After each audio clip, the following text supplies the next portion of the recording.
চারিদিকে পানি, সাপ পোকামাকড়ের ভয় নিয়ে এই পরিত্যক্ত ঘরেই বাস করেন 4 সন্তানের বাবা মা কবির উদ্দিন ভুসি ও নূরজাহান দম্পতি।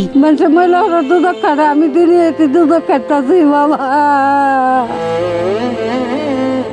চুলার পাশে পানি, ঘর যেন পলিথিনের স্তূপ। এর মাঝে খেয়ে না খেয়ে কোনো রকম বাঁচার লড়াই চালিয়ে যাচ্ছেন তারা। 4 সন্তান থাকলেও চরম দারিদ্রতার কারণে কেউই খোঁজ নিতে পারে না বাবা মায়ের। ঘুম পাই রাখেনি, ঘরে স্বামী ঢুকে না বিচি ঢুকে না কি ঢুকে, এই ভয়ে তো ঘুম পারিনি। আমার তো ঘর বাড়ি নাই, জায়গা বাসা নাই, জামালপুরের বকশীগঞ্জ পৌর শহরের মিয়াপাড়া এলাকায় দীর্ঘ 70 বছর ধরে মানবেতর জীবনযাপন করছেন ভূমিহীন বৃদ্ধ কবির উদ্দিন ও নূরজাহান দম্পতি। বয়সের ভারে নুইয়ে পড়া এই দম্পতির কর্মক্ষমতা হারিয়েছে অনেক আগে।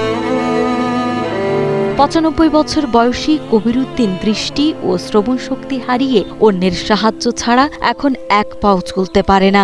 স্ত্রী নূরজাহান বেগমেরও বয়স হয়েছে। বার্ধক্যজনিত কারণে তিনিও এখন কাজ করতে পারেন না, ফলে খাবারের জন্য তাকিয়ে থাকতে হয় অন্যের দিকে। আন্দাবাড়ি করি না, মাসুম সারা বাইতো নাই দিনে আহি, খালাও বাইতো নাই দিনে আহি, টিফিন পরে গোসল করে আহি না, মাসুম সারা বাইত গোসল করি, খালাও পেলা গোসল করি।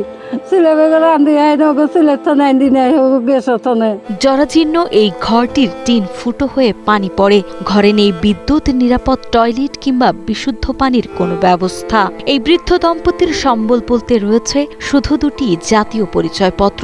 সরকারি সহায়তার মধ্যে কেবল কবির উদ্দিনের নামে একটি বয়স্ক ভাতা থাকলেও স্ত্রী নূরজাহান এখনো কোনো সুবিধার আওতায় আসেনি। দুবেলা খাবারের জন্য বাধ্য হয়ে তাই হাটে বাজারে ভিক্ষাবৃত্তিও করতে হয় তাদের। সে কখনো ভিক্ষাবৃত্তি করতো না, খেটেই খেত, কখনো খড়ি কাটতো, কখনো কুমকের কাজ করতো, কখনো মাটি কাটতো, এইভাবেই দিনাতিপাত করে আসছিল। 70 বছর যাবত ধরে এখানে বসবাস করতেছে। তার ভূমিহীন, তার দুটো ছেলে অসহায়, তারা মানুষের দিনমজুরি কাজ করে, তা চলে না।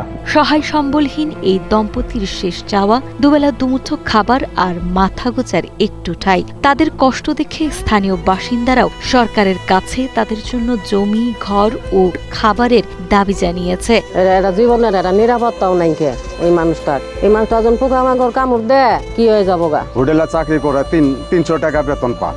এই 300 টাকা বেতন পায়, তাইলে আমগরি দেখবো কোনো, বাপে দেখবো কোনো, আর ওই খাবো কেমনে? কবির উদ্দিন ও নূরজাহান দম্পতির মানবেতর জীবনের কথা শুনে উপজেলা প্রশাসন তাদের দেখতে গিয়েছিল এবং তাৎক্ষণিক আর্থিক সহায়তা করেছে। বর্তমানে কবির উদ্দিন বয়স্ক ভাতার আওতায় রয়েছেন। পাশাপাশি দ্রুত নূরজাহানকেও ভাতার আওতায় আনা হবে বলে জানান বকশীগঞ্জ উপজেলা নির্বাহী কর্মকর্তা মুরাদ হোসেন। আমরা নূরজাহান বেগম ওনাকেও ভাতার আওতায় আনার জন্য আবেদন করা সহ অন্যান্য কার্যক্রম অব্যাহত রয়েছে এবং তাদের যে জরাজীর্ণ ঘরটি রয়েছে এই ঘরটি মেরামত সংস্কার করে বাসযোগ্য করার জন্য আমরা কার্যক্রম গ্রহণ করেছি।